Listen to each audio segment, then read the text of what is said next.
राधे राधे प्रिय दर्शकों। मोहित जैसे ही घर पहुंचा तो उसकी पत्नी ने दरवाजा खोला। नेहा को देखकर मोहित ने पूछा, नेहा, माँ कहाँ है? इस पर नेहा तेज आवाज में बोलने लगी, अरे आजकल तुम्हारी माँ घर में टिकती ही कहाँ है। तुम्हारी माँ के तो पर निकल गए हैं। अब देखो घर से गायब रहती है। ना जाने ऐसा भी क्या काम पड़ता है इनका। घर से बाहर आस पड़ोस के लोग भी ना जाने क्या क्या सोचते होंगे तुम्हारी माँ के बारे में।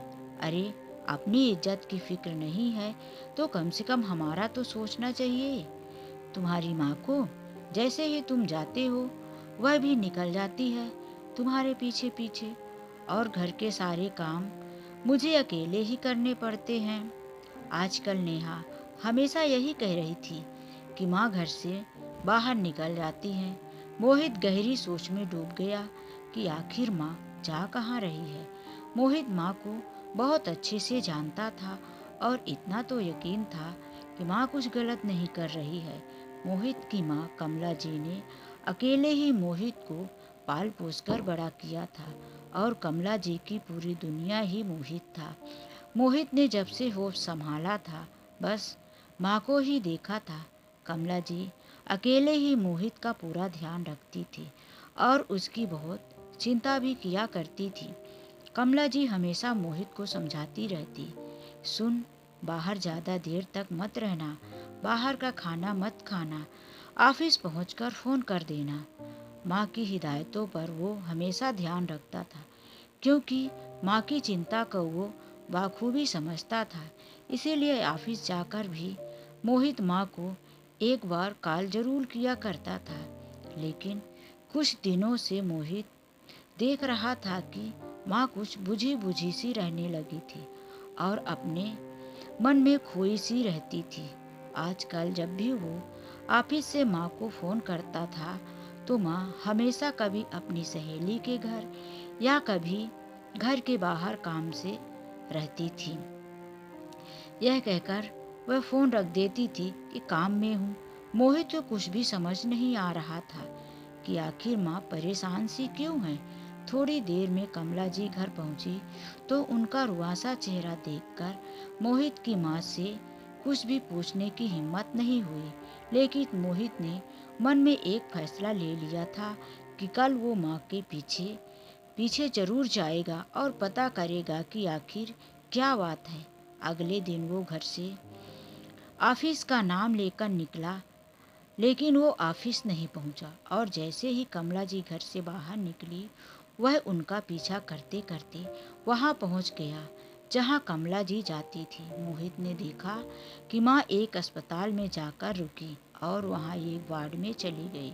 मोहित माँ को इस तरह अस्पताल में जाता देखकर काफ़ी घबरा जाता है।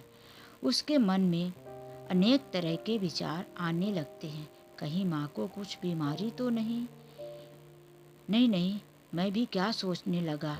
मोहित उसी वार्ड में पहुंच गया जहां माँ गई थी। मोहित ने पर्दे की ओर से देखा तो माँ किसी 70-75 साल के बुजुर्ग का हाथ पकड़े रो रही थी और वो बुजुर्ग भी रो रहे थे। मोहित को कुछ समझ नहीं आ रहा था कि आखिर ये बुजुर्ग कौन हो सकते हैं। मोहित बहुत देर तक अपने ही प्रश्न के भंवर जाल में उलझा रहा और थोड़ी देर बाद घर वापस लौट आया। मोहित ने अपनी पत्नी को इस बारे में कुछ नहीं बताया क्योंकि उसने एक निश्चय ले लिया था कि जब तक वो पूरी सच्चाई नहीं जान लेता तब तक वो अपनी पत्नी को कुछ नहीं बताएगा। और आज जैसे ही माँ आएगी मैं उनसे बात करूँगा। अभी मोहित कुछ सोच ही रहा था, उसके फ़ोन की घंटी बजी। उसने देखा तो ऑफिस से बॉस का फ़ोन था। Hello sir. तो दूसरी तरफ से आवाज़ आई, हेलो मोहित, तुम्हें कुछ दिनों के लिए आउट ऑफ सिटी जाना है। मैंने तुम्हारे जाने की टिकट से करा दी है और कल सुबह ही तुम्हें निकलना है। तुम अपने जाने की तैयारी कर लो और फाइल भी रेडी कर लो। कहकर बॉस ने फ़ोन रख दिया। मोहित अपने ऑफिस की फाइल के काम में व्यस्त हो गया क्योंकि कल सुबह उसे निकलना था, जिसकी वजह से वो माँ से बात नहीं कर पाया।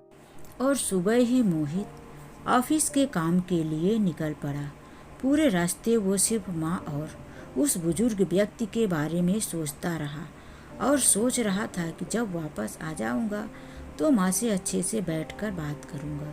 जब मोहित घर वापस आया तो उसने देखा कि माँ की तबीयत बिगड़ी हुई थी। मोहित ने माँ की जी जान से सेवा की और सोच रहा था कि माँ की ऐसी स्थिति में बात करना ठीक नहीं है।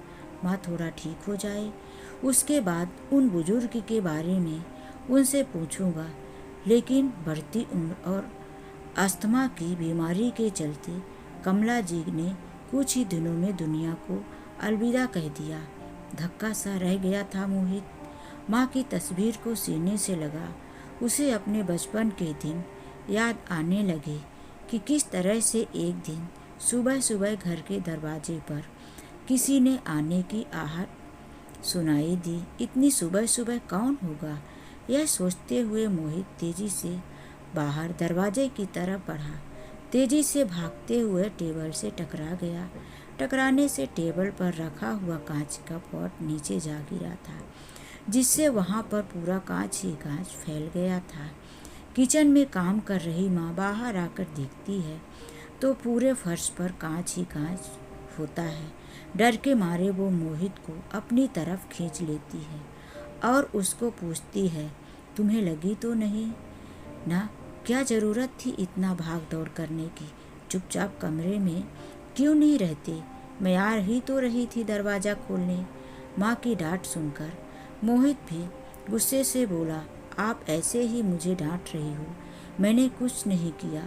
नाराज होकर मोहित बालकनी में जाकर चुपचाप बैठ गया। कुछ समय बाद माँ उसकी पसंद की पनीर की सब्जी और रोटी थाली में सजाकर लाती है। माँ ने उसको खाने के लिए कहा।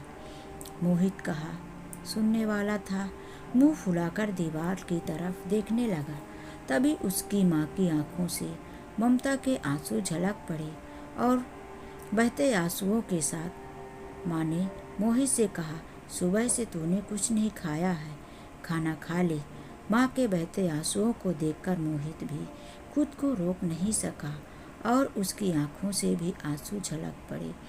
उसने कुछ कहा तो नहीं, पर बस माँ के सीने से लिपटकर रोता रहा, क्योंकि उसको पता था आज सुबह से माँ ने भी कुछ नहीं खाया था। माँ को दिन भर भूखा रखने का दुख उसकी आंखों से बहते आंसू बयां कर रहे थे। नेहा की आवाज़ से मोहित अपने बचपन के दिन से वर्तमान में लौट आया। उसकी आंखें आंसुओं से भीग चुकी थी। माँ के चले जाने के बाद एक दिन मोहित ने माँ की अलमारी खोली, जिसमें माँ की शादी के फ़ोटो रखी थी और उसके बगल में माँ की एक डायरी थी, जिसे माँ अपने अलावा किसी को हाथ नहीं लगाने देती थी, क्योंकि अक्सर माँ उसमें अपने मन की बातें लिखा करती थी।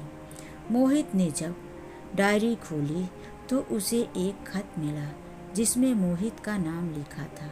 शायद माँ ने मोहित के लिए ही लिखा था, इसीलिए मोहित ने उसे खोल दिया।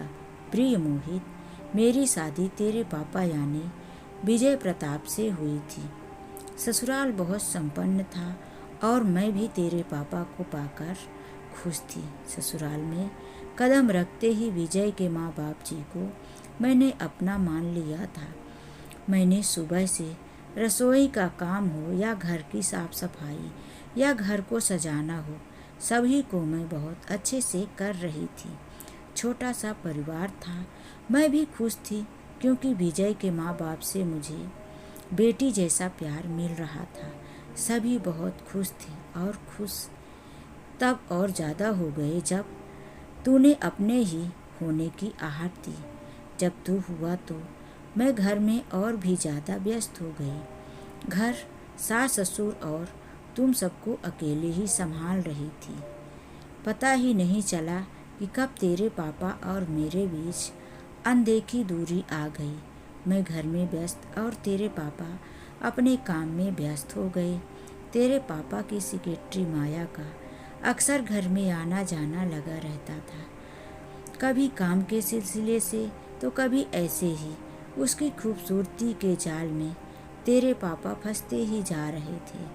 कब माया हमारे बेडरूम तक पहुंच गई, मुझे पता ही नहीं चला। तेरे दादा और दादी ने उन्हें समझाने की बहुत कोशिश की, लेकिन तेरे पापा किसी की बात मानने को तैयार नहीं थे।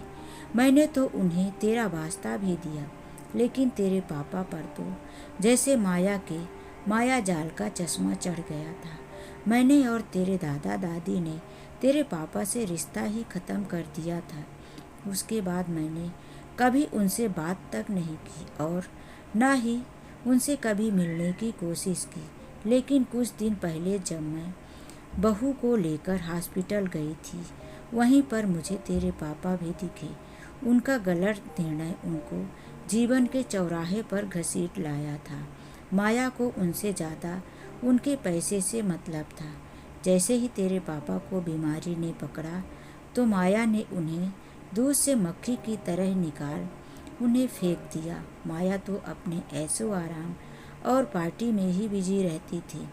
उसे कभी घर परिवार या तेरे पापा से कोई मतलब नहीं था। उसने तो केवल पैसों के लिए तेरे पापा से शादी की थी। तेरे पापा और माया का एक बेटा भी है जो अपनी माँ के नक्शे कदम पर चलने लगा। उन दोनों ने तेरे पापा की सारी प्रॉपर्टी अपने नाम कर दी और उन्हें मरने के लिए छोड़ दिया। इसलिए मैं कुछ दिन से उनकी देखभाल के लिए जा रही थी। जिस दिन तू मेरे पीछे पीछे अस्पताल आया था, उस दिन तेरे पापा मुझसे माफ़ी मांग रहे थे। जो उन्होंने भूल की वो उसका पश्चाताप करना चाहते थे।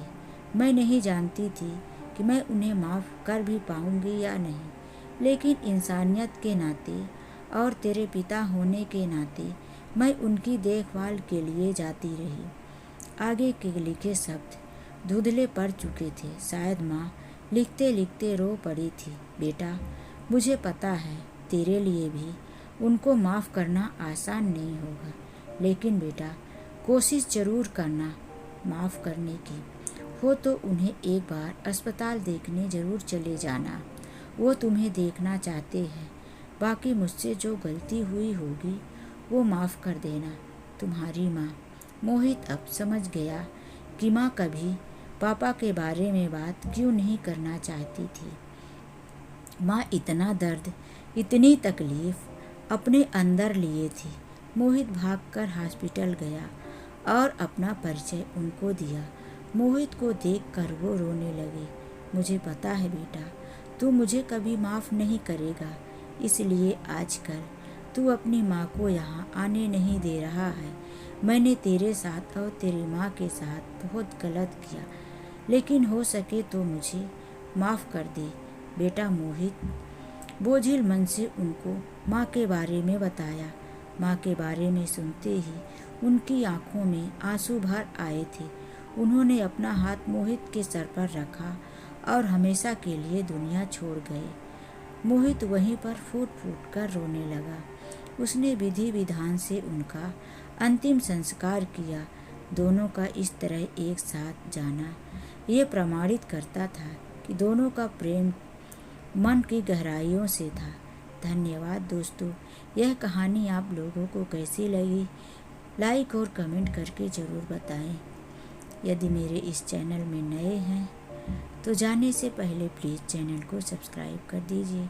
चलिए मिलते हैं एक नई कहानी के साथ। आज के लिए बस इतना ही। राधे राधे। जय श्री कृष्णा।